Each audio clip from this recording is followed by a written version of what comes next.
Hello friends, if you want to become wealthy आपको ये चार सीक्रेट्स जरूर जानने हैं। ये चार सीक्रेट्स कौन से हैं, बट उसके पहले वेल्दी ही क्यों, रिच क्यों नहीं। रिच और वेल्दी ये दो शब्द में बहुत ही ज्यादा फर्क है।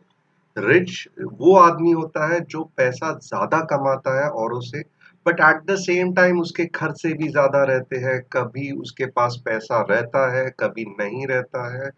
टोटल मिसमैनेजमेंट रहता है। बस उसके पास जो उसकी इनकम है वो औरों से ज्यादा रहती है। और वेल्दी आदमी वो है जिसके पास भले पैसा उतना ज्यादा नहीं हो, बट हमेशा उसके पास पैसा टिका रहता है। उसके हर एक पैसों के जरूरतों को वो पूरी कर सकता है। वो ठीक से पैसों का हिसाब रखता है ताकि हमेशा उसके पास पैसा टिक जाता है। तो आज देखते हैं ये चार सीक्रेट्स कौन से हैं टू बिकम वेल्दी या समृद्ध, ये जो हम हिंदी में कहते हैं।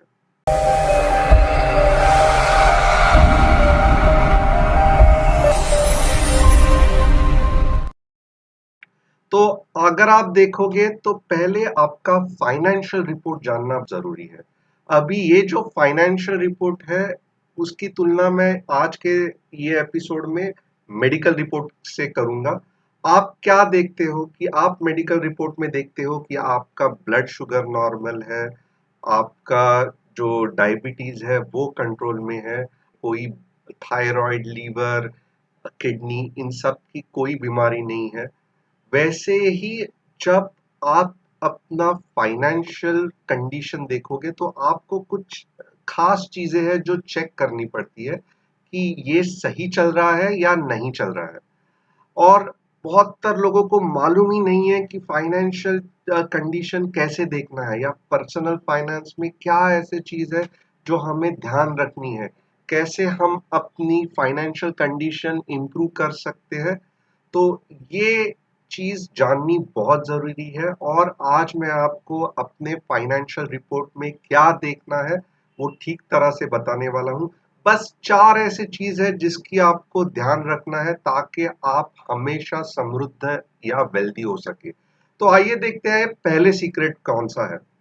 तो पहला जो सीक्रेट है वो एक इम्पोर्टेंट फाइनेंशियल रेशियो है, बल्कि मैं तो कहूंगा इम्पोर्टेंट पर्सनल फाइनेंशियल रेशियो है। वो है लिक्विडिटी रेशियो। अब ये चीज होता क्या है, तो समझ लो कि किसी कारण आपकी नौकरी चली गई। अभी एक अच्छा खासा उदाहरण, कोरोना में बहुत सारे लोगों की नौकरी चली गई। तो ऐसे कंडीशन में होगा क्या, लाइक आपको एक जो रेशियो है ये हमेशा ध्यान रखना है कि आपकी जमा पूंजी फॉर शॉर्ट टर्म रिक्वायरमेंट्स, यानी कि आपका घर खर्चा या आपका बाकी के बच्चों के खर्चे, ये आपकी जमा पूंजी डिवाइडेड बाय आपका जो मंथली खर्चा होता है। इसका मैं इंग्लिश में ये करूंगा लिक्विड इन्वेस्टमेंट, यानी कि आपके एफडीज या आपके जो कोई ही सेविंग्स डिवाइडेड बाय आपका मंथली लिविंग एक्सपेंसेस। यानी कि एक एग्जांपल के साथ मैं लूंगा कि यहाँ पे अगर आप देखोगे, गुड एग्जांपल क्या है कि आपके पास जमा रकम 1,80,000 है और आपका जो घर का खर्चा है वो 60,000 है।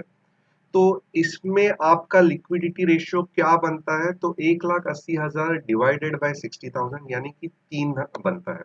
इसका मतलब क्या है कि आपका, अगर आपकी जॉब चली गई तो बस 3 महीना ही आपका घर खर्चा चल पाएगा आपके जो एफडीज या जो सेविंग्स है उससे।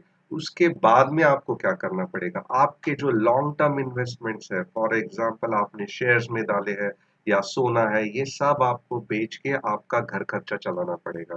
तो ये डेफिनेटली एक रिस्की चीज है। But at the same time अगर आप समझ लो कि आपके पास लिक्विड फंड में या बैंक के एफडीज में 4,80,000 है और आपका घर का खर्चा 60,000 ही है हर महीने का, तो ऐसे चीज में भले आपकी नौकरी चली जाए आप 7 महीने तक सरवाइव कर सकते हो। यानी कि आप ये 7 महीने में डेफिनेटली आपको किधर ना किधर नौकरी मिल जाएगी और वापस आप नॉर्मल हो सकते हो। तो अच्छा खासा रेशियो क्या है, यानी कि 3 अच्छा है, 7 अच्छा है, 10 अच्छा है, क्या अच्छा है। तो आप एक प्रॉपर रेशियो अगर आप देखोगे तो मेरे हिसाब से या जो फाइनेंशियल टर्म्स के हिसाब से एटलीस्ट आपका जो इमरजेंसी फंड रहता है या आपकी जो सेविंग रहती है जो आपातकालीन सिचुएशन में काम आती है 6 का होना चाहिए।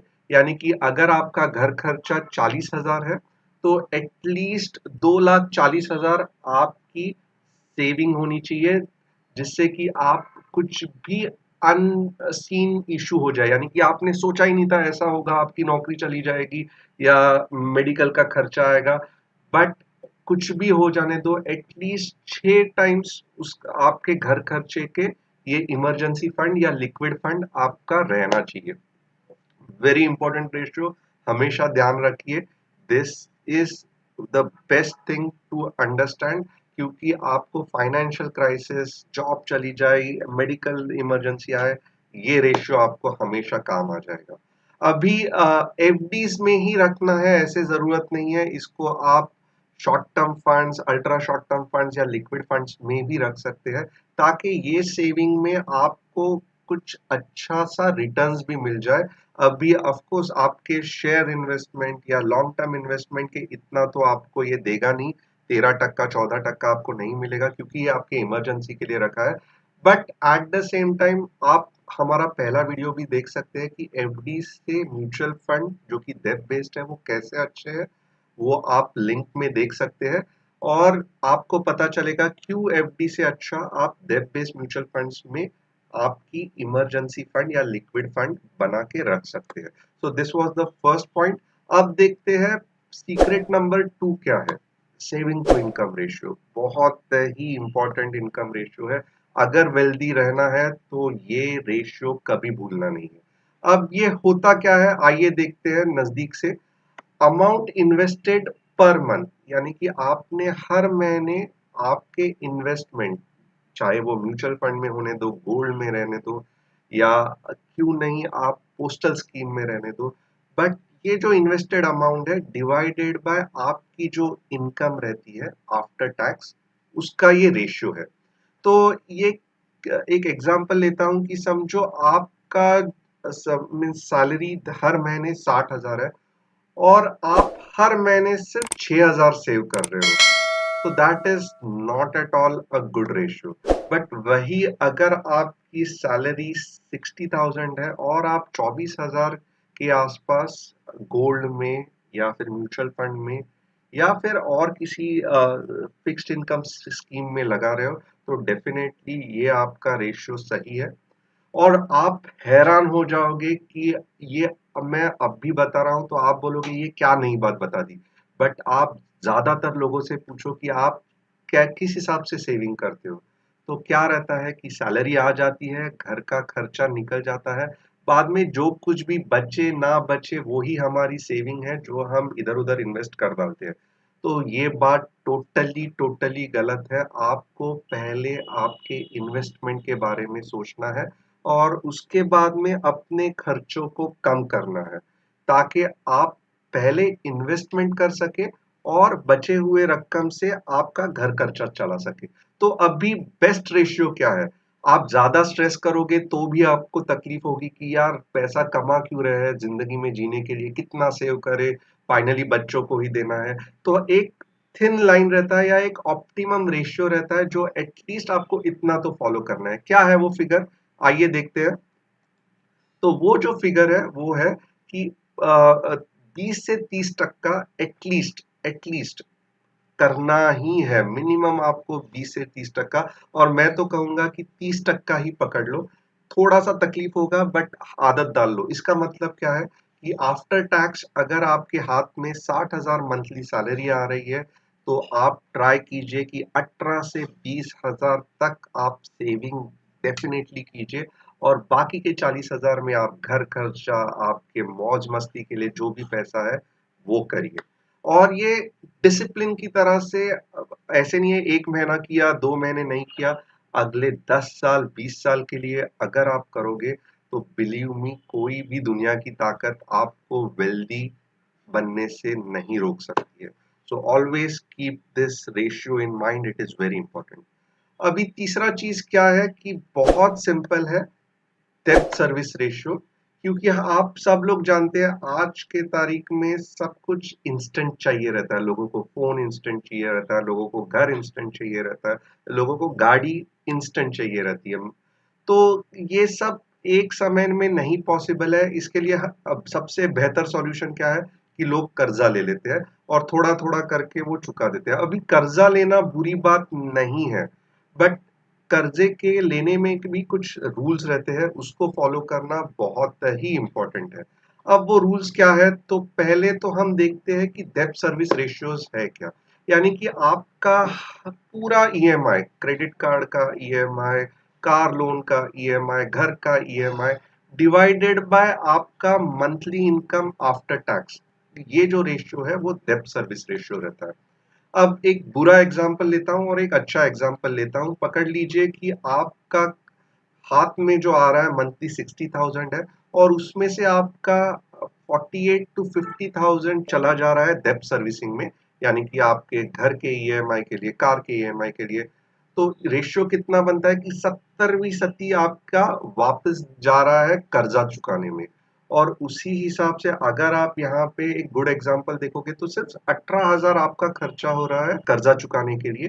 तो डेफिनेटली ये बहुत ही अच्छा चीज है कि आप कम से कम जो सेविंग में से है वो डेब्ट सर्विसिंग के लिए लगाए। एक अच्छा खासा रेशियो क्या है, तो एक मैक्सिमम मैक्सिमम अगर आपके की सैलरी 1 लाख है तो मैक्सिमम उसमें से सिर्फ 40,000 आपका कार, हाउस, अदर ईएमआईज में जाना चाहिए, उससे ज्यादा नहीं जाना चाहिए। क्योंकि होता कैसे है कि आप समझ लो कि बहुत ज्यादा कर्जा उठा रहे हो, आप सेविंग की प्रायोरिटी आपके कम कर रहे हो। तो और यहाँ पे भी एक बहुत जरूरी चीज मैं आपको बताना चाहता हूँ कि जो कुछ भी लोन्स है जिसके ज्यादा इंटरेस्ट रेट है, यानी कि क्रेडिट कार्ड या पर्सनल लोन, इसको आपको पहले जल्द से जल्द चुकाना है।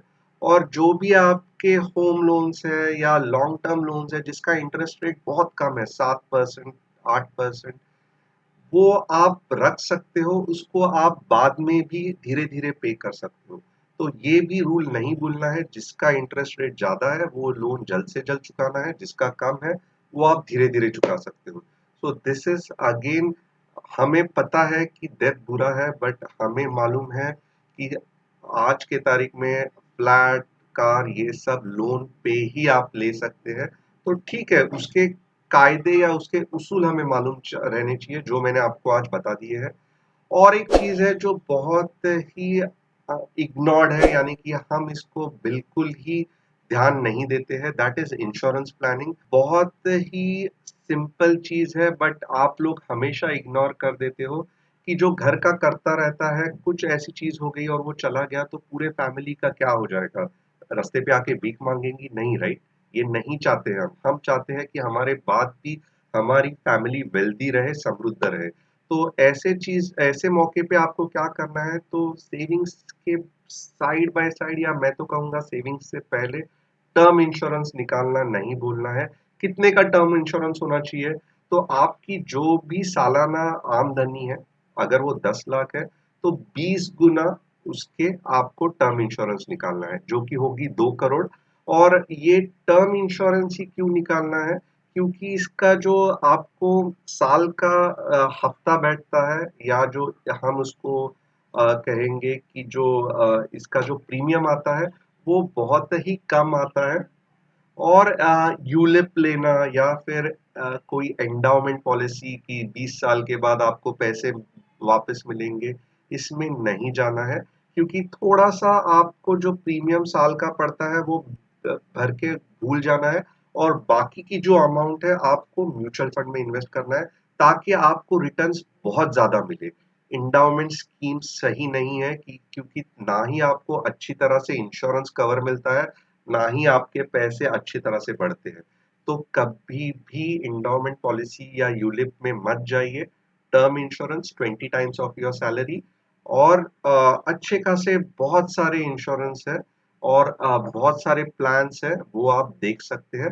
अभी जब मैं प्लान्स कहता हूं तो इंश्योरेंस के साथ कभी कभी आपको क्रिटिकल हेल्थ इलनेस या फिर एक्सीडेंटल परमानेंट डिसेबिलिटी का भी कवर मिल जाता है। तो ये देखना ना भूलिए। अपार्ट फ्रॉम दैट ये तो हो गया term insurance, but apart from that medical emergency भी आज के समय बहुत इंपॉर्टेंट है और हेल्थ इंश्योरेंस लेना मेरे हिसाब से आज के समय में अनिवार्य है। तो डेफिनेटली आप देख सकते हो कि एक थंब रूल क्या है कि घर के हर एक सदस्य के लिए 1 से 1.5 लाख का तो मेडिकल इंश्योरेंस निकालना चाहिए। तो इसका मतलब क्या है, अगर 3 जन या 4 जन की फैमिली है तो अंदाज से आप पकड़ लो कि आपको 4 से 5 लाख तक का ग्रुप मेडिकल इंश्योरेंस या फैमिली मेडिकल इंश्योरेंस निकालना चाहिए, जिसको हम फ्लोटर प्लान कहते हैं। ये जस्ट छोटे छोटे थंब रूल्स है, बट इसके ऊपर हम और सारे डिटेल में वीडियोस बताएंगे, ईच एंड एवरी चीज एक्सप्लेन करेंगे। So definitely you should stay tune, bell button click करना मत भूलिए फॉर रेगुलर नोटिफिकेशन। सो यही हमारा आज का कंक्लूजन है। Stay wealthy, stay happy. ये जो 4 सीक्रेट्स आप बताएं, आप भी बहुत लोगों के साथ इसको शेयर कीजिए, एंड यही मेन सीक्रेट है हमेशा लाइफ में समृद्ध रहने के। Thanks a lot and have a nice day.